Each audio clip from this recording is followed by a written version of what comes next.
ডিজাইনটা দেখছো তো, এই ডিজাইনটা কিন্তু লাস্ট লট কিন্তু সোল্ড আউট হয়ে গেছে।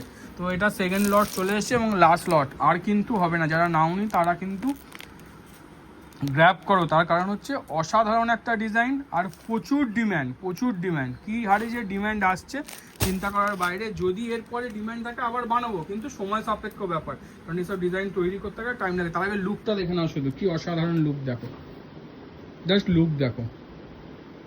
যেমন প্রিন্ট দেওয়া হয়েছে সেরকম কিন্তু ডিজাইন, আর টোটালটাই কিন্তু এম্ব্রয়ডারি কাজ। আর আমাদের এম্ব্রয়ডারি কিন্তু যে হাইলাইট এম্ব্রয়ডারি সবার থেকে কিন্তু আলাদা। যত এম্ব্রয়ডারি তোমরা যেখান থেকে খুশি পারচেস করো তার থেকে কিন্তু কম্পেয়ার করলে আমাদেরটা কিন্তু সেরা জায়গায় থাকবে, তার কারণ আলাদা কোয়ালিটির এম্ব্রয়ডারি হয়। এম্ব্রয়ডারির মাধ্যমে এত সুন্দর ফুটেছে মানে বুঝতে পারছো কি কোয়ালিটি করে। তার সঙ্গে দেখো বাটিক প্যানেল দিয়ে ফিনিশিং দেওয়া হয়েছে হাতে প্লাস এখানে। আর তা তো সাইড পকেট তো মাস্ট, প্রত্যেকটা প্রোডাক্টে কিন্তু সাইড পকেট রয়েছে। যারা সরাসরি দেখছো ডেসক্রিপশনে পুরো ভিডিও লিঙ্ক দেওয়া হয়েছে, ভিডিও কিন্তু মিস করো না।